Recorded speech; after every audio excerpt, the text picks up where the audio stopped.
그러면 저희 옮김과 드림 고전 그리스어 인문 13강 시작하도록 하겠습니다. 이제 제가 저번에 독해를 더 읽어오라고는 말씀을 안 드렸고 혹시 준비를 하셨다면 매우 기쁜 일이고요.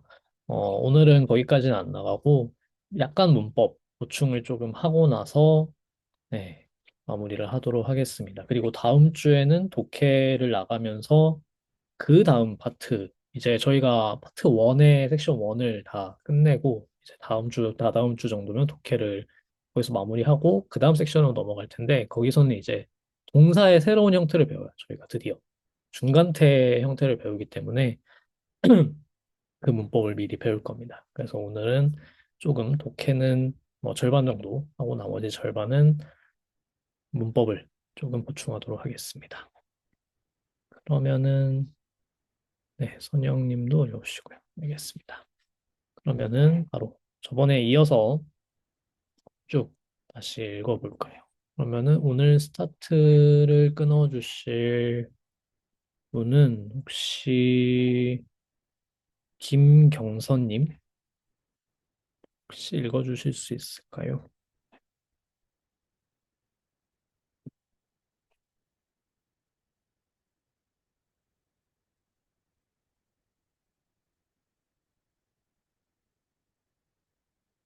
그러시다면은 어, 김지원님 꽤 들리시나요? 드립니다. 네. Bu esmen hemeis 오기들은 했다.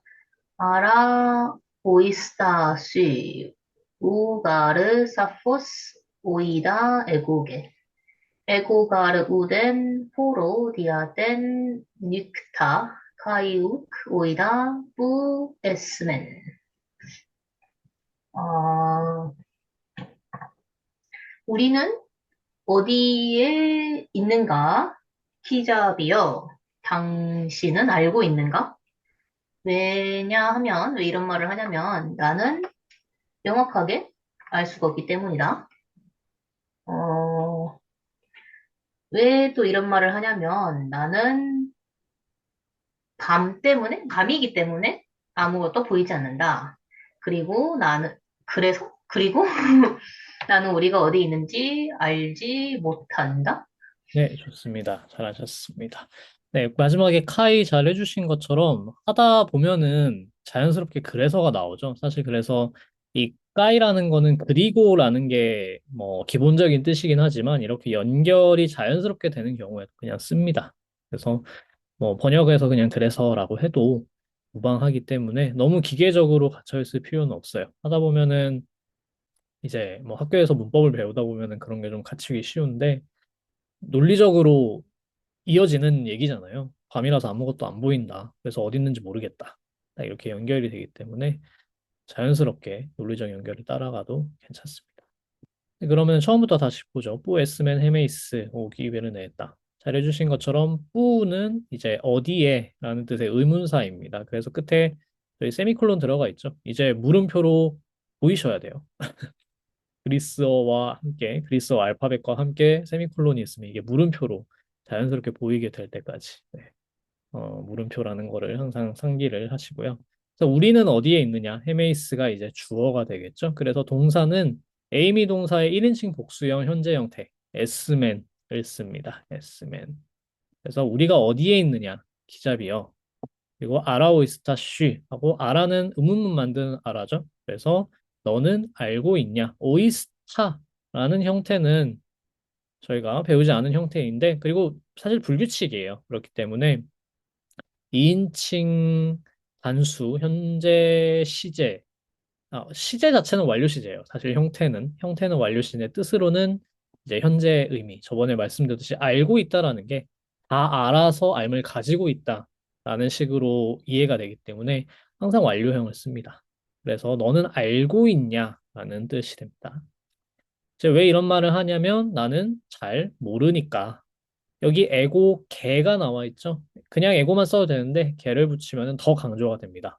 나는 적어도 나는 개라는 거는 앞에 있는 대상을 적어도라는 식으로 딱 한정시켜 주거나 뭔가 포커스를 주는 기능을 하는 소사이기 때문에 애고개라고 말하면은 적어도 나는 잘 모르겠거든 이라는 뜻이 됩니다. 또 이유를 설명해 주죠. 애고우된 호로 디아뗀 닉타. 디아뗀 닉타는 잘 해주신 것처럼 밤 때문에라는 뜻입니다. 그래서 밤이기 때문에 밤이라서 잘 보이지가 않는다. 아무것도 보이지가 않는다라는 뜻이죠. 이 디아라는 전치사는 뭐 대격이 올 수도 있고 속격이 올 수도 있어요. 속격이 올 때는 뭐뭐를 통해서라는 뜻으로 주로 쓰고 이렇게 대격이 오면은 뭐뭐 때문에라는 식으로 많이 쓰입니다. 그래서 디아뗀 닉타 하면은 밤 때문에 밤이기 때문에 라는 뜻이 됩니다. 그래서 나는 우리가 어디 있는지 모르겠다. 이 뿌에스맨은 앞에 있던 뿌에스맨이 우리는 어디에 있냐? 라는 직접 의문문이라면 뒤에 있는 뿌에스맨은 우리가 어디 있는지 모르겠다. 라는 간접 의문문이에요. 비록 문법적으로는 차이가 있는데 그리고 저번에 말씀드렸듯이 라틴어에서는 이 S맨의 형태를 바꿔야 됩니다. 원래는 이런 구조에서는. 그러니까 직접 의문문과 간접 의문문은 형태적으로 확실하게 구분을 해줘요. 그리고 히라버도 구분할 때가 있어요. 근데 히라버에서는 그냥 직설법을 써도 간접 의문문을 쓸 수 있습니다. 그래서 여기서는 조금 문법적으로는 굉장히 빨리 나오긴 했지만 간접 의문문이 한번 나왔습니다. 네, 그러면은 다음 문장 바로 넘어가 볼게요. 저 혹시 질문 뭔가 있으실까요? 문장 있으시면 그 다음 문장으로 넘어가고 신보예님. 네, Oidasapos Leumen Gyarpros Don Limena O Nauta Leumen de Epi Oinopa Onton. 네, 네. 어, 나는 분명히 안다. 왜냐하면 항구를 향해 우리는 항해하고 있기 때문이다, 선원들아. 우리는 바다를 마주한 와인 너머로 항해하고 있다?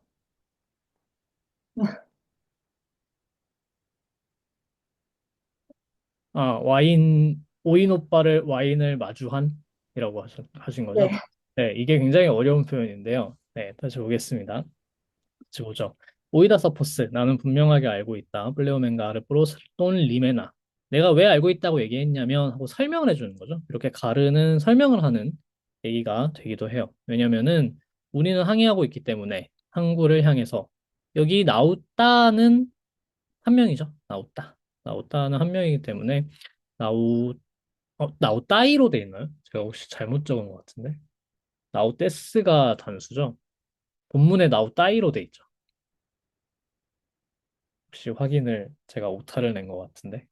단수가 나우떼스기 때문에 아마도 선원 들리면은 나우따이.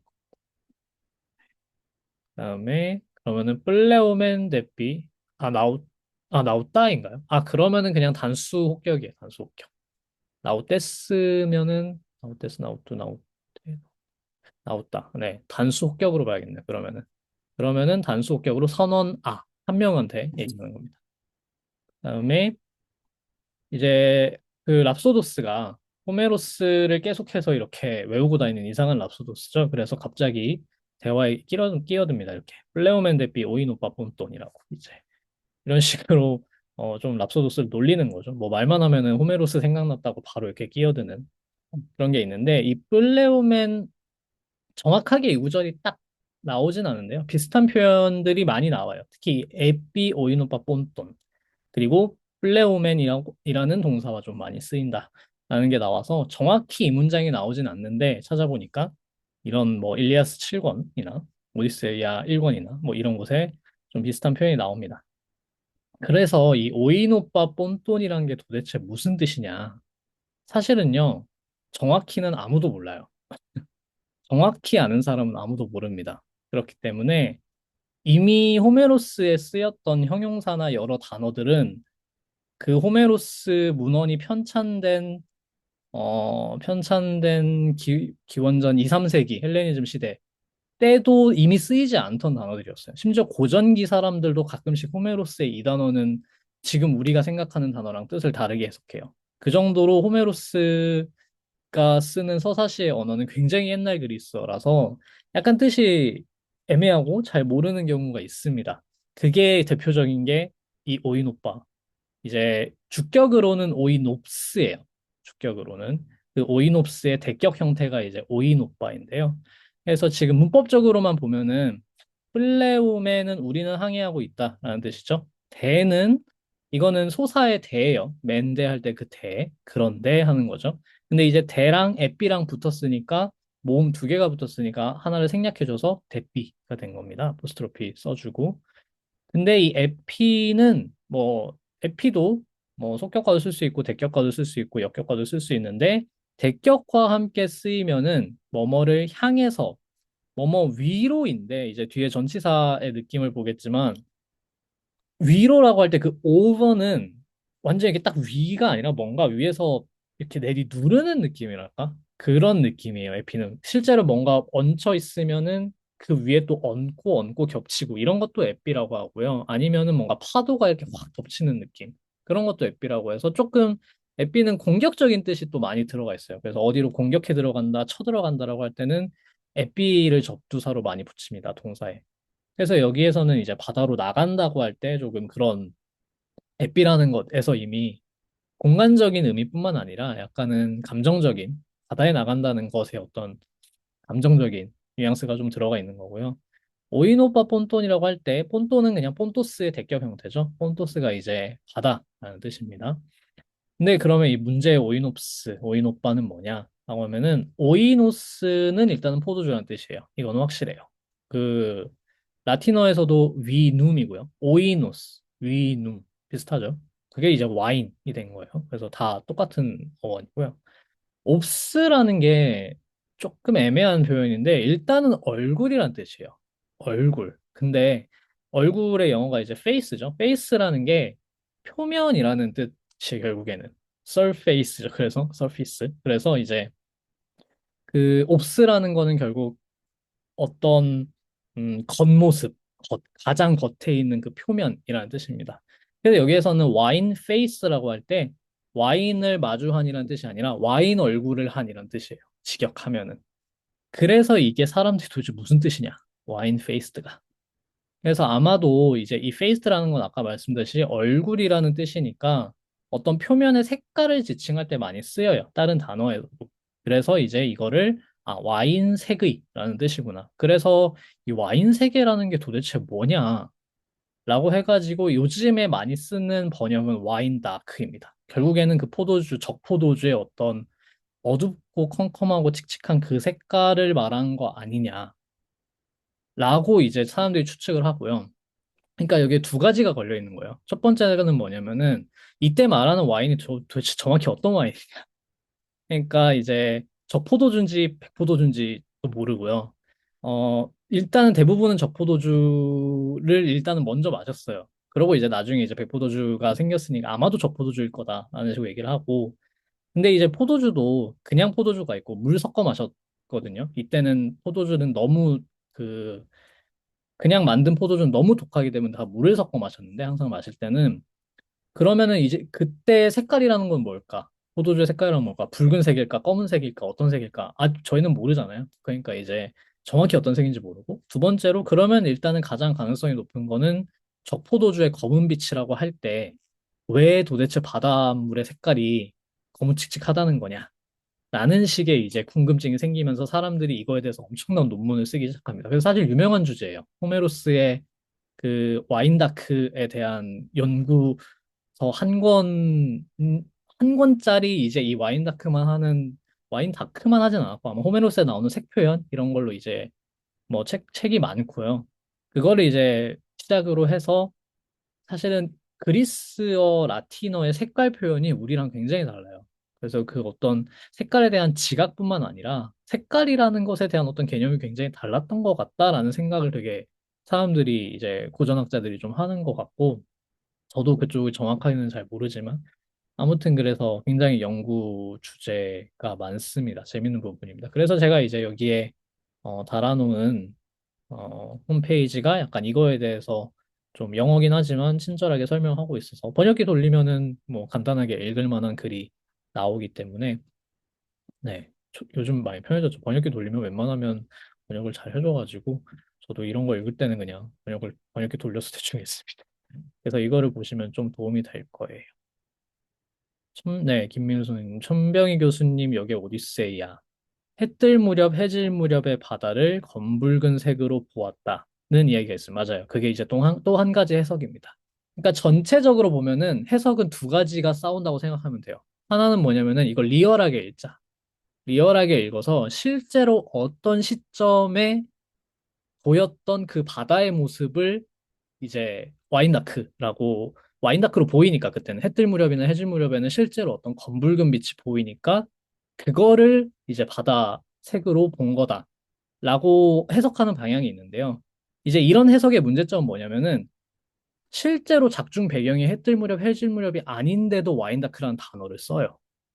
근데 이거는 호메로스 서사시의 특성상 운율에 맞는 어떤 단어를 써야 되기 때문에 뭔가 그 장면과 상관없는 형용사가 많이 튀어나와요, 실제로. 예를 들면은, 뭐, 아킬레우스나 뭐 어떤 영웅이 전혀 달리지 않고 그냥 멈추어 있는 장면인데도 아주 날쌘 발을 가진 누구. 이런 식으로 표현을 하는 거예요. 그러다 보니까 이것도 호메로스가 작중 배경은 뭐 전혀 그런 시간이 아니지만, 뭐 밤이지만, 뭐 한낮이지만, 그냥 이제 바다 하면 떠오르는 게 그 풍경이기 때문에 와인다크를 썼다. 라는 게 이제 좀 옛날식 해석이고요.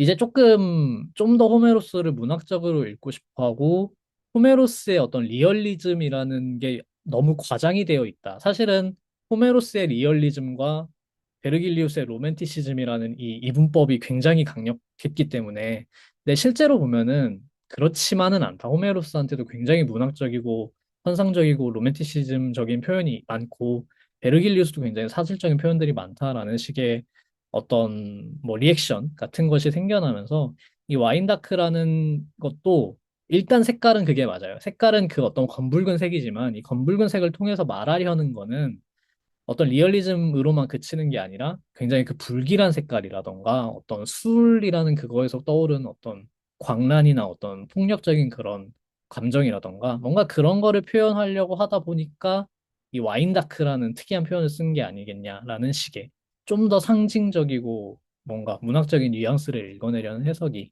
있습니다. 그래서 전체적으로 보면 그 두 개가 디테일하게는 다르지만 그 두 라인을 따라서 좀 해석적인 논쟁이 생각하시면 돼요. 그래서 이런 논쟁이 사실은 많고 특히 호메로스에 많아요. 말씀드렸듯이 호메로스의 형용사는 다른 문헌에서 쓰이지 않는 경우가 굉장히 많기 때문에 그 뜻이 정확하지 않은 게 되게 많습니다. 그래서 사실은 여러분들이 이제 현대 소설을 읽을 때 이제 현대라고 할 때도 제가 말하는 현대는 고대가 아니면 다 현대라고 생각하는 경향이 제가 가끔 있는데, 그래서 막 플로베르면 현대 아니야? 이러는데 이제 다들 플로베르가 어떻게 현대야? 이러면서 18세기, 19세기가 어떻게 현대야? 이러는데, 그래도 뭐 예를 들면은 당연히 이제 동시대 뭐 20세기, 21세기는 말할 것도 없고, 사실 18세기, 17세기 문학도 단어의 뜻이 몰라서 논쟁이 되는 경우는 별로 없어요. 그 단어의 뜻만큼은 그래도 아는데 그 장면 전체의 의미가 불분명한 경우죠. 근데 호메로스는 단어 하나를 뜻을 몰라가지고 책 한 권을 쓰는 논문들이 막 많이 나오니까 좀 이런 것들이 재미있기도 하고 어떨 때는 뭐 답은 없잖아요. 아무도 이제 이걸 정해줄 수 있는 네이티브 그리스 사람은 아무도 남아있지 않으니까 좀 신기하기도 하고 뭔가 허무하기도 하고 그런 감정이 드는 부분입니다. 그래서 아무튼 이 오이노파 본톤이라는 그 오이노프스 본토스 축격으로는 오이노프스 본토스라는 표현은 굉장히 유명한 표현이고 관심 있으시면 이 칼럼을 포함해서 찾아보셔도 되겠습니다. 그래서 그 천병희 선생님의 주석을 보시면서 다 100% 받아들이지 마세요. 거기에 있는 주석은 이제 뭐라고 해야 되나? 가장 간단하고 가장 심플한 수준에서 읽을 수 있는 주석입니다. 정말로 100% 확정할 수 있는 거는 호메로스에서는 정말 아무것도 없기 때문에 그냥 참고를 하시고. 네, 재밌는 부분이죠. 그다음에 혹시 이 부분 뭐 또 문법이나 다른 거에 관련해서 질문 있으실까요?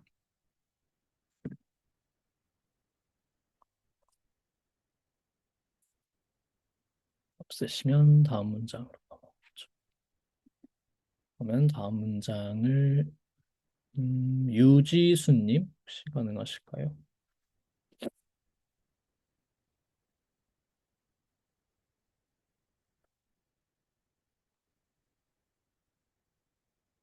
배우시면은 장지은님? 네. T 레게이 호 안트로포스 델론 에스틴 호티 호메리제이 호 안트로포스 랍소도스 운 에스틴 알레테 레게이스 오탄 플레오멘 덴 데이 멜라이네. 음, 저 사람이 뭐라고 하는 거지? 저 사람은 호메로스를 인용하는 게 분명해. 그는 낭송가인이다.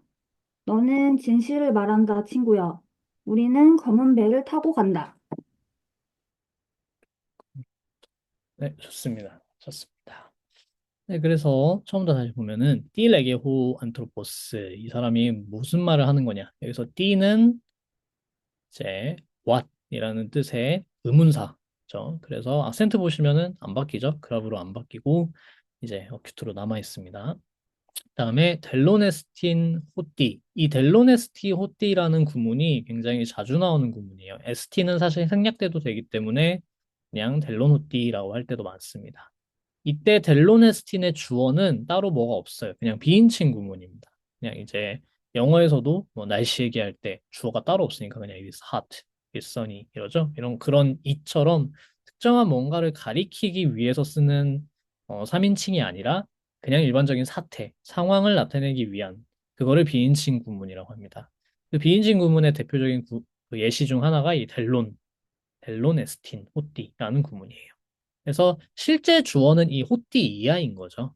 이 호띠 이하가 분명해 이런 뜻인데 그 호띠의 영어에서는 대셋 대을 뭐라고 하냐 진주어라고 하고 가주어로 it 뭐 그런 식으로 설명을 하죠. 근데 이제 그리스에서는 주어를 써줄 필요가 없으니까 그냥 동사만 에스틴을 써주거나 동사도 필요 없으니까 그냥 델론 호띠 하는 겁니다.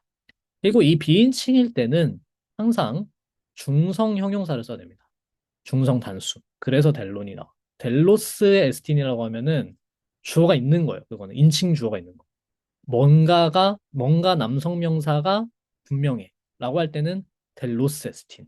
그다음에 뭐 여성 명사가 분명히 하면은 델레 에스틴 이런 식으로 말하겠죠. 근데 델론 에스틴이면은 그러니까 구별을 해줘야 되는 거. 뭔가 중성 명사가 잘 보이는 걸 수도 있어요. 뭔가 중성 명사가 앞에 얘기를 해주고 있어서 아, 그거는 지금 여기서 분명해. 라고 말할 때도 당연히 델로네스틴 말할 수 있는데 이런 것 여기처럼 이제 밑도 끝도 없이 그리고 뒤에 호띠가 나오는 경우에는 100% 호띠가 진짜 주어기 때문에 비인칭 구문으로 보시면 돼요. 그래서 델로네스틴 호띠 하면은 뭐 호띠 이하가 분명하다라고 하는 거죠.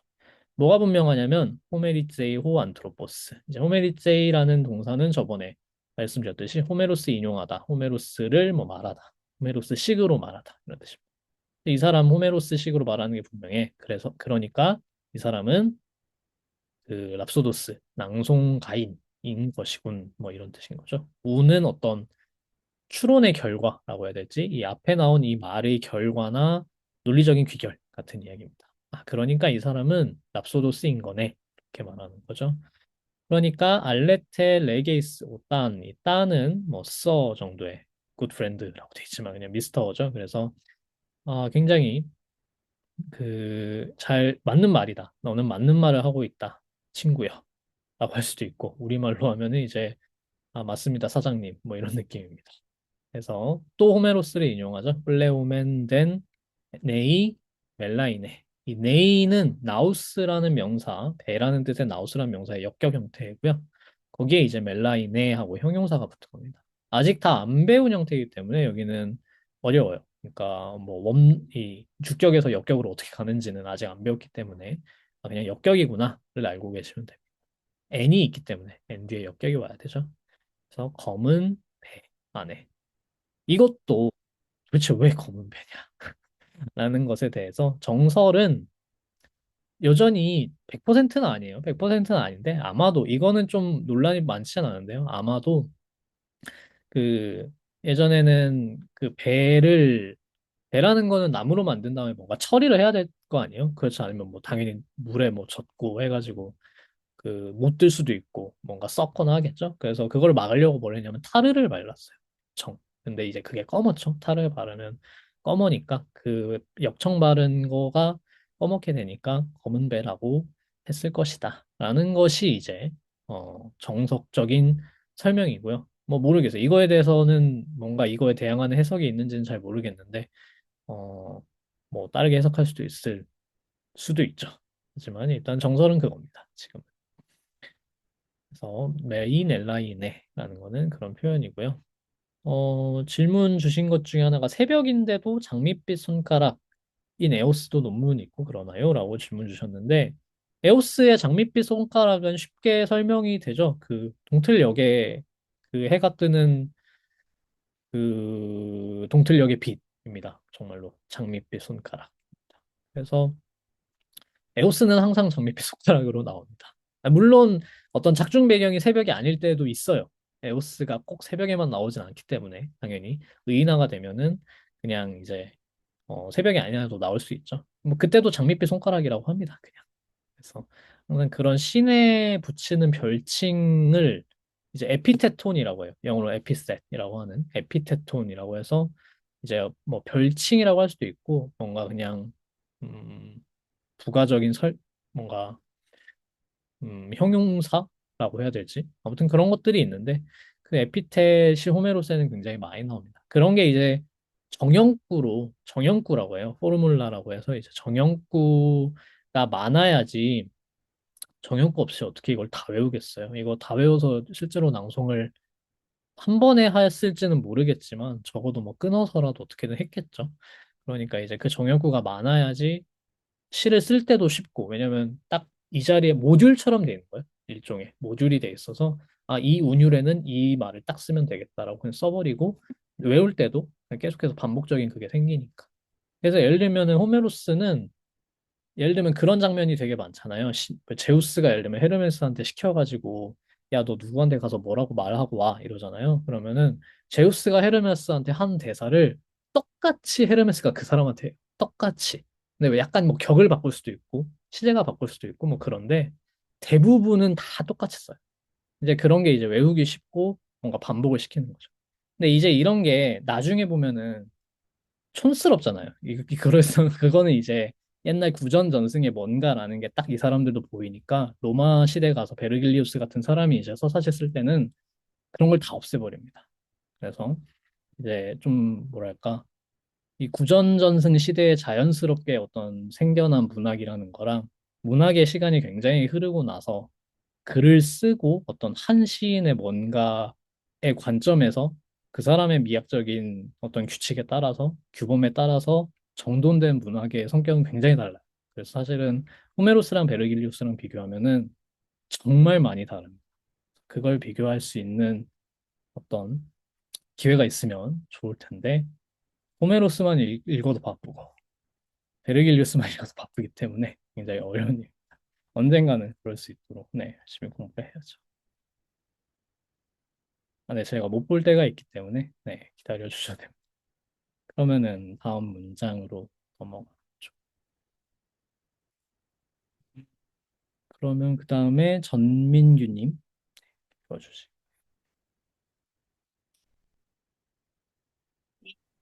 Regis o Rhapsode, Tito en Ne Melaine, Ugar Melaina he Hemetera Naus, Delon esti Cotimorus eisi, Caiuc Ostaude, Ala Paistes Pros Emas.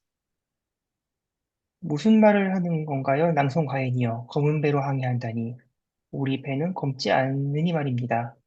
그대는 분명 어리석고 아무것도 모르거나 아니면 우리에게 농담을 걸고 있는 것 같군요.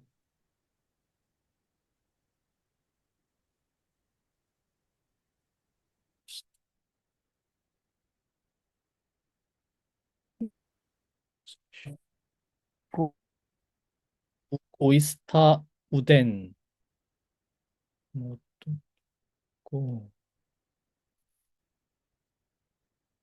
아, 네, 알겠습니다. 네, 이제 읽어볼게요. 처음부터 띠 레게이스 오브 랍소데 하면은 무슨 말이냐? 낭송가인이요. 이렇게 하고 띠또 엔 네이 멜라이네 이렇게 하죠. 이때 또라는 게 좀 재밌는 사용인데 이게 히라버의 이거예요.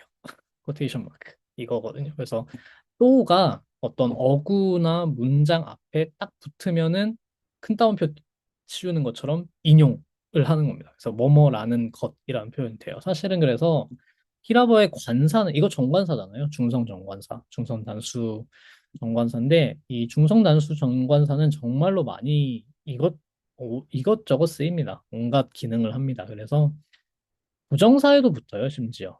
그러니까 뭐뭐 하는 것이라고 할 때, 그 뭐뭐 하는 것은 그러면 이제 뭐 이 중성 정관사의 격을 바꿔주면은 동사의 격을 붙여서 뭐뭐 하는 것으로서 뭐뭐 하는 것의 뭐 이런 식으로 바꾸는 거예요. 그래서 어떤 표현이나 뭐 어구나 문장을 그냥 명사화하는 딱 그걸로 서브스텐셜하게 명사화하는 기능을 하는 게 이 또입니다. 그래서 여기서 이 엔네 멜라이네라는 문장을 인용하기 위해서 쓰인 중성정관사입니다. 여기서는 주격이죠. 왜냐면은 이게 띠의 주어니까. st라는 동사가 당연히 생략돼 있겠죠. 그래서 또 엔네 멜라이네 st 띠입니다. 뭐냐? 그 엔네 멜라이네 검은 배에서 라는 거는 도대체 무슨 말이냐? 이런 거죠.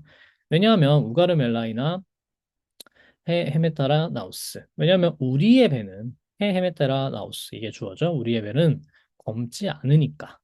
검지 않은데 왜 그런 말을 하냐? 그런 거죠. 델로노티 델론 에스티 호띠 모로세 이쉬. A는 ST 동사의 이인식 단수 형태죠. 그래서 너는 바보인 게 분명하다. 어리석은 게 분명하다. 그리고 여기가 조금 어려운데요. 우고이스타 우덴 알라바이제이스 프로스 헤마스 이 히라버는 좀 특이하게 부정어를 두 번 써도 의미는 한 번만 부정이 됩니다. 그래서 욱 오이스타 우덴이라고 하면은 너는 아무것도 모르는 게 아무것도 알지 못하는 게 아니야가 아니고 한 번만 하는 거야. 너는 아무것도 몰라예요. 그냥. 그래서 욱 오이스타 우덴이라고 하면은 그냥 you know nothing입니다. 영어에서는 이런 걸 한 번만 쓰는 게 맞고 두 번 쓰면 좀 혼동이 되죠. 그렇기 때문에 부정을 강조하고 싶은 의미도 되고요. 그러니까 오이스타 우덴이랑 욱 오이스타 우덴이랑 뜻이 똑같아요. 오이스타 우덴이랑 욱 오이스타 우덴이랑 뜻이 똑같습니다. 그냥 부정어가 한 번 더 붙는다고 해서 그 부정이 부정의 부정이 되지 않아요. 그냥 부정이 강조되거나 할 뿐입니다. 그래서 너는 아무것도 모르고 알라는요, 여기서 제가 저번에 말씀드렸지만 우알라라는 형태로 온다고 말씀드렸죠. 그러면은 not A but B. A가 아니라 B이죠. 근데 여기서 이렇게 해석을 하면은 어떤 혼동이 생기냐면 아, 그럼 너는 아무것도 모르는 게 아니라 우리를 놀리고 있어. 라는 식으로 해석하는 게 쉬운데요. 그게 아니에요. 그냥 우는 그냥 거기 붙는 겁니다. 그래서 너는 아무것도 모르고 우리를 놀리고 있다. 이런 뜻이 돼요. 이 우알라의 사용이 좀 어려운데 특히 여기에서는 부정어가 두 개 붙어버려가지고 좀 어려워졌는데 여기서는 그렇게 해석을 기대해야 됩니다. 그래서 너는 아무것도 모른 채 우리를 놀리고 있다. 우리한테 장난을 치고 있다. 이런 식으로 해석을 하시면 됩니다. 여기 우알라의 사용은 조금 그래서 특이한 형태예요. 이거는 실제로 뭐 강독 같은 걸 할 때도 많이 헷갈리는데요. 우리한테 우알라라는 거는 not A 바삐니까 A는 무조건 부정되고 B만 긍정되는 것 같은데 여기에서는 이제 우가 두 번 붙어버렸으니까 알라를 쓰는 건 맞아요. 근데 우를 이 부정을 두 번 했다고 해서 부정이 되는 게 아니기 때문에 이 아무것도 모른다라는 표현은 남습니다. 그러다 보니까 너는 아무것도 모르고 라고 그냥 뭐뭐가 아니라가 아니고 뭐뭐고라고 해석을 하는 게 여기서는 맞습니다.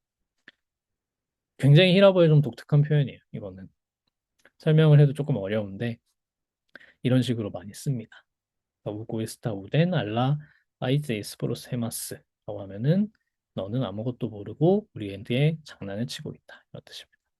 그래서 나데이바삐라고 하면은 A는 무조건 부정되고 B만 긍정되는 것 같지만 히라보에서는 가끔씩 이런 식으로 꼭 상반되지 않아도 그냥 우알라를 써요.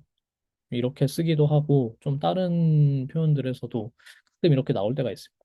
조금 헷갈리는 경우이긴 한데 앞에 우가 있으면 무조건 뒤에 알라를 써서 그래요. 그게 꼭 부정되지 않아도 그럴 때가 많아요.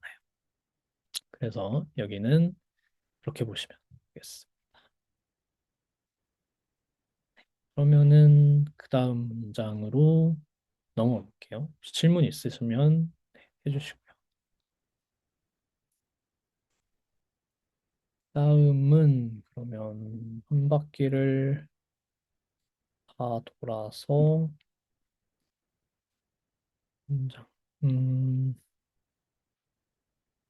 김지원님 다시 한 문장 해주실 수 있을까요? 음, 시오빠. 엔, 네이, 또이, 네, 또에 레, 레오멘, 호일레이, 애니, 네이. 아라, 아쿠에테, 오 나오타이, 데우로, 엘테테, 가이, 아쿠에테. 조용해라.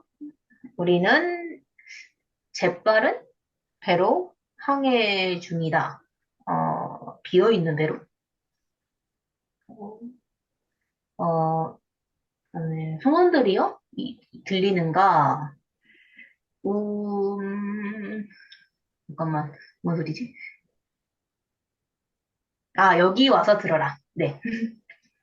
네, 그렇죠. 아까 애니 여기 꼬일레 애니네이 어떻게 하셨죠? 오일리 아니네. 할로우십이니까 직역해서 비어있는 배로? 애로 이 애니라는 아, 거는 애니랑 똑같아요. 엔 비어있는 배에서? 에서라는 뜻입니다. 네. 자, 아까 그 플레오멘 앤 멜라인의 네이 있었죠? 네이 멜라인의 그거랑 이제 바꿔서 이 네이 또에랑 꼬일레 네 이것도 호메로스 서사시에서 많이 쓰는 표현입니다. 굉장히 빠른 배 그리고 꼬일레 네 이거는 속이 빈 배. 배는 속이 비어 있죠. 그러니까 속이 비었다는 게 뭔가 이렇게 구체가 있어서 비었다는 게 아니고요. 속을 파내면은 다 할로우예요. 그 코일로스예요. 그래서 이 뭔가 빈 공간이 있는 움푹하게 들어간 그게 코일로스예요. 배를 만들려면 그렇게 파야 되죠. 속을 비워야 되죠. 그래서 꼬일레 베네이라고 합니다. 이런 식의 형용사가 되게 많아요. 그냥 우리한테 사실 쓸데없는 정보잖아요. 배면 당연히 속이 비어진 속이 빈 배라고 굳이 말할 필요가 없는데 호메로스 서사제 이런 게 되게 많이 나옵니다. 그래서 조용히 해라. 우리는 항해하고 있다. 엔 네이토의 빠른 배로. 그리고 꼬일레 네 애니네 속이 빈 배에서 이렇게 말하는 거죠. 이것도 호메로스를 인용해서 말하는 거고요. 그러니까 말합니다. 아라 아쿠에 때오 나오따이 듣고 있냐 선원들아. 데우로 엘테 때 까이 아쿠에 때 여기 와서 들어라. 자, 여기는 주의하셔야 될 게 둘 다 에때로 끝나죠. 동사들이 다. 왜냐면 나우따이 너희들 선원들한테 이야기하는 거니까 2인칭 복수 써서 에때로 끝나지만 이 아쿠에 때는 아라 아쿠에 때 의문문을 만드니까 이거는 직설법이에요. 그런데 데우로 엘테 때 그리고 아쿠에 때 여기는 명령법이죠. 여기로 와서 들어라 라고 말하는 거니까 여기는 명령법입니다. 그래서 2인칭 복수는 직설법과 명령법이 현재 시제는 똑같이 생겼기 때문에 맥락에 맞춰서 잘 해석을 해주셔야 합니다. 지금 잘하셨고요. 호메로스 인용구에서 대가 아니라 델타라고 적힌 거는 운율 때문은 아니고요. 원래 어디였죠? 앞에 여기 플레오멘 덴 네이 멜라이네 이런 거 말씀하시는 거죠? 그러니까 오히려 살리면은 그게 운율 때문입니다. 삭제를 하는 게 일반적이고 산문에서도 삭제를 해요. 산문에서 삭제를 다 하고 모음이 항상 겹치면은 하나를 지워주는 게 특히 앞에 거를 지워주는 게 이제 일반적인 상례이기 때문에 발음할 때 플레오멘 덴이라고 합니다. 그래서 일반적으로 지워지고 오히려 살리고 싶을 때 운율 때문이에요. 살리면 뭔가 이유가 있는 거예요. 그래서 살리는 게 일반적이지 않다고 생각하시면 돼요. 호메로스에서는 살리는 경우 많이 나옵니다. 이제 그런 것도 좀 이제 라틴어 서사시에서 많이 없어지죠. 좀 뭔가 끼워 맞춘 듯한 운율 이런 게 좀 다 지저분하게 들린다고 생각을 해서인지 다 없어집니다. 많이 없어집니다. 그런 게 이제 약간 이 사람들한테는 세련됨과 그러니까 좀 베르길리우스나 라틴 시는 대부분이 좀 세련되고 정교하고 딱 맞아떨어지는 그런 게 있고요. 음, 그러니까 뭔가 비유를 하자면은 굉장히 잘 다듬어진 정원, 분재, 약간 이런 느낌이고요. 호메로스 서사시는 야성이에요. 야성미. 이제 호메로스 전공자분들이 항상 얘기하시는 그냥 정말로 야성적이고 어법도 그렇고 이제 언어도 그렇고 이야기도 그렇고 굉장히 그냥 직설적이고 거침없이 탁탁 나오는 그런 게 있습니다. 그래서 뭔가 이런 것도 뭔가 자연스럽게 개의치 않고 빠바박 뻗어나가는 그런 게 있다면 좀 그런 거에 대비돼서 섬세하고 정교한 걸 좋아하는 게 로마 시인들의 취향이기 때문에 그런 게 좀 많이. 네, 그러면은 마지막 문장은 아까 제가 포다스님 건너뛰었죠? 혹시 하실 수 있나요? 포다스 메디움 라레 라고 읽는 건지 모르겠지만. 아, 그렇군요. 마이크 없으시고. 그러면 마지막 문장은 아까 다시 돌아와서 김지호님 다음에 신보예님 마지막 문장 읽어주실까요? 론 에스틴 호티무스 호 헤메테로스 랍소이도스 울겔 오이덴 uden 아크리보스 호 안트로포스 알라파이제이 브루스 헤마스 우리의 시인은 우둔한 게 분명하다.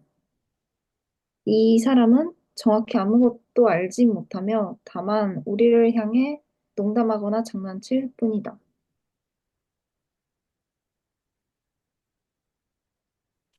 네, 좋습니다. 네, 델로네스틴 호티 또 나왔죠? 이제 여기는 잘 아시듯이 뭐뭐라는 것이 분명하다. 띠아가 분명하다. 그래서 우리의 랍소도스가 낭송가인이 어리석은 게 분명하다. 왜냐하면은 여기도 우덴 이렇게 나오죠. 아무것도 모르고 이 사람은 아무것도 정확히 아는 게 없고 다만 우리를 놀릴 뿐이다. 네, 잘 해석하셨듯이 우리를 놀릴 뿐이다. 이렇게 읽으시면 되겠습니다. 오이대는 3인칭 단수, 오이다, 알다의 3인칭 단수 형태입니다. 그래서 오이된, 우된. 원래 오이대로도 쓰는데요. 뒤에 모음이 들어가서 이 뉘는 그래서 뒤에 모음이 있기 때문에 붙여진 뉘고요. 오이대로도 씁니다. 뒤에 자음이 오면. 그래서 오이된, 우된. 아무것도 알지 못하고 아크리보스 정확하게는 아무것도 알지 못하고 알라 다만 파이트 세이 프로세마스 우리를 놀릴 뿐이다. 우리에게 장난을 칠 뿐이다. 이렇게 됐습니다. 네, 잘하셨습니다. 그러면은 이 H 독해를 마무리하고 문법을 다 나갈 수 있을지 모르겠지만 하는 데까지 해보죠. 일단은 저희가 뭘 배워야 되냐면 형용사를 조금 보충할 겁니다. 저희 저번에 뭘 배웠냐면은 형용사의 유형들 여러 개 이런 것들이 대강 있다라고 분류를 알려드렸는데 뭐 당연히 그거는 모르셔도 되고 외울 필요는 없고 저희가 배웠던 거는 뭐냐면은 이제 1, 2변화를 활용하는 3엔딩 형용사였어요. 뭐냐면은 오스, 에, 온 이렇게 끝나는 애들. 그래서 오스랑 온, 남성, 중성의 경우에는 이변화 명사 형태 따라가면 되죠. 안트로포스처럼. 그러면은 깔로스, 깔루, 깔로, 깔론, 깔레, 깔로이, 깔론, 깔로이스, 깔루스, 깔로이 이렇게 됩니다. 중성의 경우에는 깔론, 깔루, 깔로, 깔론, 깔론, 깔라, 깔론, 깔로이스, 깔라, 깔라 이렇게 되겠죠. 그리고 여성의 경우에는 일변화 명사 따라가면 되죠. 그래서 깔레, 깔레스, 깔레, 깔렌, 깔레, 깔라이, 깔론, 깔라이스, 깔라스, 깔라이 이렇게 됩니다. 그래서 이게 저번에 배웠던 기본 유형 1, 2변화 3엔딩 형용사. 오늘 배울 건 뭐냐면은 이거에 살짝 변칙. 뭐냐면 하나만 바뀝니다. 여성 형태만 조금 바뀝니다. 이미 저희가 일변화 명사의 이 형태를 배웠어요. 왜냐면은 엡실론, 이오타, 로 다음에 나오는 알파 장음으로 끝나는 애들. 이건 이제 발음상 그런 거예요. 엡실론 다음에 에 하고 이렇게 하기 힘들고 이오타 다음에 이에 이렇게 하기 힘들고 로 다음 이거는 왜 그런지 모르겠는데 로 다음에 하기 힘드니까 어 알파가 에따 대신 알파가 나옵니다. 그래서 다른 거는 다 똑같고요. 여기 여성만 보면은 디카이오스, 디카이아, 디카이온 정의로운이라는 뜻의 형용사가 있는데요. 디카이오스. 그래서 디카이아.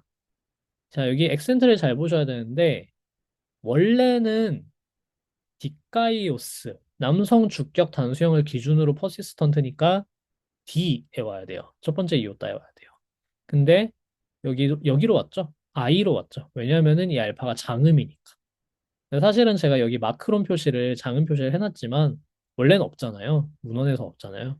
문헌에서 없어도 이제 이게 장음이구나 알 수 있는 이유가 악센트가 이렇게 바뀌기 때문입니다. 남성형이랑 비교해 보면 알게 되는 거죠. 바로 아는 건 아니고. 그래서 이 디까이아가 I에 어큐트가 붙는 이유는 알파가 장음이라서 그런 겁니다.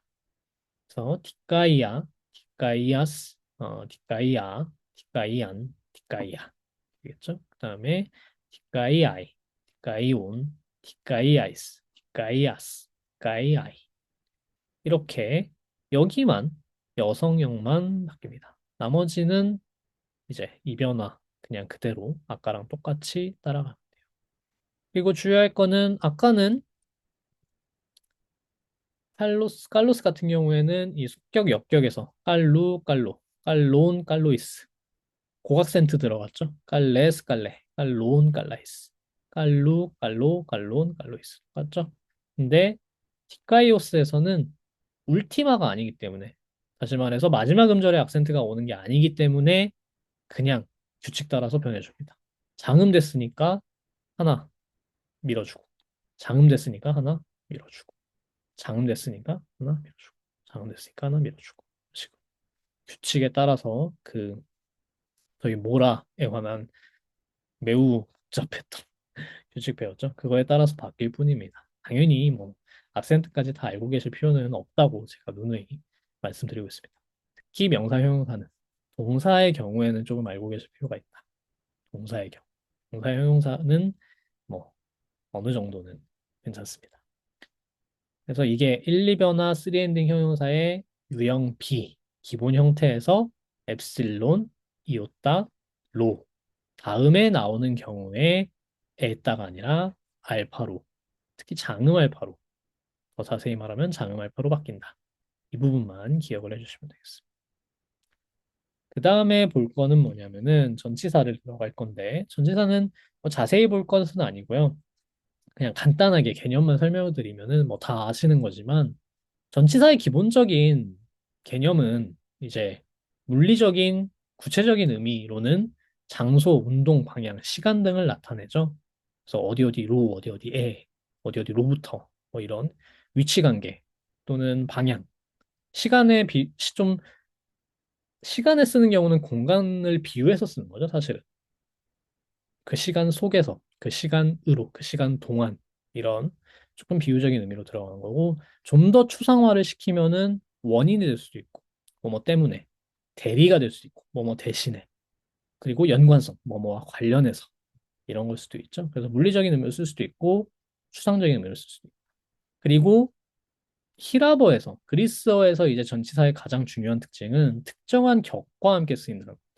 이 격을 잘 외우고 있어야 돼요. 특히 어떤 전치사들은 여러 격을 받고 격에 따라 의미가 달라지기 때문에 그 경우를 잘 알고 계셔야 됩니다. 아, 그리고 이제 추가적으로 하나만 더 말씀드리면은 뭐 이것도 예전에 말씀드렸지만 전치사란 말은 히라보에서는 큰 의미가 없습니다. 왜냐하면 전에 오지 않을 수 있기 때문에 특히 항상 전에 오진 않습니다. 아까도 봤지만 오일레 엔 네이 이렇게 오죠. 그래서 우리의 어떤 영어에 기반한 상식으로는 전치사, 형용사, 뭐 명사 이렇게 와야 될 것 같은데 상관없습니다. 그냥 형용사, 전치사, 명사 오는 경우 꽤 많아요. 좀 일반적이에요, 오히려. 좀 일반적이기 때문에 그런 거 많고, 명사가 아예 전치사 앞에 오는 경우도 있어요. 그 심지어 그때는 악센트도 좀 바뀌어야 돼요. 원래는 이제 뭐 베리 같은 전치사 같은 경우는 베리 뭐뭐 이런 건데 앞에 오면은 뭐뭐 베리 이렇게 옵니다. 그래서 전치사가 앞으로 당겨져요. 명사가 베리에 걸리는 명사가 앞에 있는 경우에는 그런 식으로 악센트 따라서 이 위치가 달라질 수 있기 때문에 뭐 그런 것도 유의를 나중에 하셔야 됩니다. 전에 항상 오는 건 아니다. 이걸 알고 계시면. 이제 여기 있는 6개의 전치사가 지금까지 나온 전치사들입니다. 그리고 나온 경우만 일단 정리해놨는데, 첫 번째로 n이 있었죠. n은 이제 뭐뭐 안에라고는 하지만 꼭 내부는 아니어도 돼요. 그냥 어떤 지점, 어디 어디에라고 하는 뜻이고요. 에이스도 꼭 안에는 아닌데, 조금 더 안이란 느낌이 있습니다. n보다는. 그래서 안으로, 방향 안으로 들어가는 좀 그런 느낌을 포함하는 게 이제 에이스고요. 프로스는 여러 격을 받을 수 있지만 저희가 배운 건 대격이에요. 그래서 대격을 쓰면은 뭐뭐를 향해, 뭐뭐 쪽으로, 방향으로. 이거는 에이스와 달리 그냥 방향만 나타내 주는 거예요. 에이스는 그 안으로 들어간다는 느낌이 있다면 프로스는 대충 그 언저리 그쪽으로. 그러니까 앞보는 뭐뭐로부터 멀리. 그리고 액은 뭐뭐 밖으로. 그러니까 앞보는 어디서 멀리 떨어지는 거고 액은 밖으로 나오는 거예요. 좀 더 내부 외부 느낌이 있죠. n이랑 a스 비슷하게. 그다음에 앱비는 아까 말씀드렸듯이 뭐뭐를 향해 또는 조금 더 공격적인 의미로 뭐뭐를 이렇게 덮쳐서 오버라는 그 느낌이 있어요. 그래서 이제 수업 시작할 때 재밌는 그림이라고 말씀해 주셨던 이 그림을 참고를 하셔서 좀 이해를 하시면 좋을 것 같아요. 아벤투라 콘 레온이라고 되어 있으니까 스페인 쪽에서 만든 건가 봐요. 뭐 이제 저도 구글링 하다가 이런 게 보여가지고 굉장히 재밌네 하고 갖고 왔는데 저희가 배운 것만 보죠. 이제 예를 들면은 프로스 같은 경우에는 이렇게 어디 어디로 향하고 있는 거죠. 프로스 돈 레온따. 이제 레오 하면은 레온 하면은 이제 사자라는 뜻이라서 돈 레온따 사자를 향해서 이렇게 되고 그 다음에 에삐 돈 레온따 이 차이가 이제 프로스와 에삐입니다. 프로스는 거기로 가는 거고 에삐는 좀 이렇게 마주하는 거예요. 공격적인 방식으로. 그래서 지금 이 차이가 프로스와 에삐의 차이입니다. 그 다음에 뭐 아나 휘베르 이런 거 있고 그 다음에 이 오버라는 느낌은 속격하고 좀 더 많이 씁니다. 여기 나와 있는 대로. 앱이 속격으로 쓰면은 좀 더 그 위에 올랐다. 근데 속격이 아닐 때도 있어요. 대격도 쓰기도 해서 이제 역격을 쓰기도 하고. 그래서 속격만 항상 이렇게 쓰는 건 아닙니다. 하지만 어쨌든 앱비가 이런 느낌도 가지고 있다. 그리고 이제 뭐 까따, 휘포, 에이스가 이런 게 있어요. 에이스는 이제 여기 안으로 이렇게 들어가는 거죠. N은 안에 있는 거죠. 이렇게. 그다음에 이게 액이에요. 이게 글씨가 안 보이네요. 이게 액입니다. 그래서 액은 이렇게 밖으로 나오는 거예요. 이런 차이입니다. 그래서 이 그림을 한번 보시면서 이런 식으로 전치사를 표현하는구나 라고 보시면 되겠습니다. 전치사의 그 이해가 처음에는 뭐 간단하네라고 생각하실 수 있는데 사실은 굉장히 어렵고 조금 뭐랄까 의외의 복병 그리고 잘만 하면 의외의 꽃이라고 해야 되지. 왜냐하면은 지금 여기를 보시면 아시겠지만 히라버는 전치사가 되게 많아요. 그리고 굉장히 다양하게 어요. 그리고 이런 물리적 의미가 어떤 추상적 의미로도 메타포적으로 이어져요. 그러다 보니까 이 전치사를 감각을 이해하면은 이거는 조금 감각의 문제긴 한데 이 감각을 잘 이해하면은 좀 약간 좀 더 그리스어를 그리스어답게 이해하는 뭐 그런 좀 감각을 얻을 수 있습니다. 다른 서구어도 마찬가지예요. 이제 특히 이제 전치사 많이 쓰는 게 독일어. 독일어 이상한 전치사들 많죠. 독일어는 특히 이제 게르만 이 히라버 계통과 다른 게르만 쪽에 어떤 전치사들이 들어 있어서 또 거의 감각이 좀 다르고 이게 한국어에 전치사가 없고 한국어는 이런 식으로 장소나 시간 관계를 나타내는 공간 관계를 특정하는 표현이 하나의 품사로 자리 잡지 않았어요. 없어요, 저희는. 아예. 의로, 뭐뭐로 이런 것도 그냥 조사로 그냥 다른 조사랑 좀 혼합돼서 쓰이지 어떤 전치사라는 공간 관계를 나타내는 특정한 품사로 잘 분리가 안 돼 있는데 이 사람들은 이거에 대한 감각이 굉장히 발달이 돼 있습니다. 그래서 이거를 잘 이해하시면서 잘 감각적으로. 그래서 번역할 때는 저는 조사만 가지고 번역하는 거는 조금 너무 부족한 것 같고 항상 동사를 같이 해요. 베리 같은 경우에는 뭐뭐를 에워싸서 뭐 이런 식으로 얘기하거나 이제 휘베르 아나 같은 경우도 둘 다 위로예요, 사실은. 둘 다 위로인데 휘베르는 넘어가는 거고 아나는 위에 걸치는 거예요. 굉장히 미묘한 이 아나를 굉장히 잘 설명해 놨는데 이 까따도 까따랑 휘포의 차이도 이거거든요. 휘포도 아래고 까따도 아래인데 까따는 좀 이렇게 붙어서 걸친다면은 휘포는 떠서 아래거든요. 그런 느낌으로 굉장히 이 전치사의 섬세한 차이들이 있어서 한국어에 아래에라는 표현만으로는 절대로 이게 포착이 안 돼요. 그러다 보니까 좀 동사를 보충해 줘야 되는 경우가 많습니다.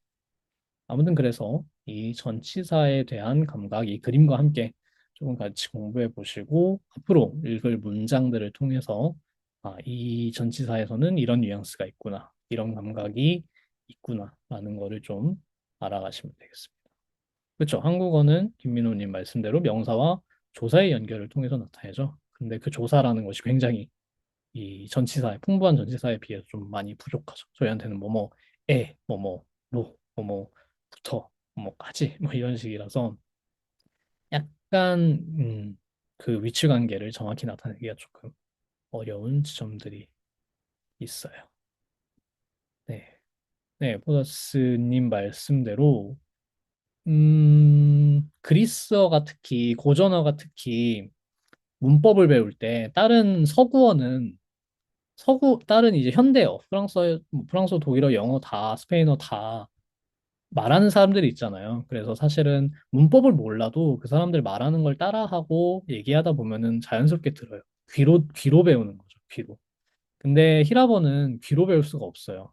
그게 이제 사람들이 떠나가는 가장 큰 이유 중 하나인데 이제 저 같은 사람들이 남는 이유고 저처럼 이제 사람들과 얘기하는 걸 좋아하지 않는 사람들이 남고 그래서 뭐 그렇다 보니까 조금 이런 정확한 문법 용어나 체계 같은 거를 잡지 않으면 오히려 어렵습니다. 나중에 점점 더 힘들어지기 때문에 지금은 좀 어려우시지만 이런 개념을 정확히 이해해서 문법적인 체계를 익혀가는 게 중요합니다. 어려우시겠지만 음, 열심히 하시기를 바라면서 오늘은 수업을 여기까지 해야겠네요. 나머지 문법을 다음에 할 거고요. 다음 독해 파트는 한 파트만 더 공부를 해오시면 되겠습니다. 오늘 H까지 읽었죠? 그러니까 이제 I, 맞죠? 네, I 파트만 읽어보시면 되겠습니다. 그 다음 주에 이제 J 파트 읽겠습니다. 네, 그러면 오늘 수고하셨고요. 다음 주에 또 같은 시간에 뵙도록 하겠습니다. 고생하셨습니다.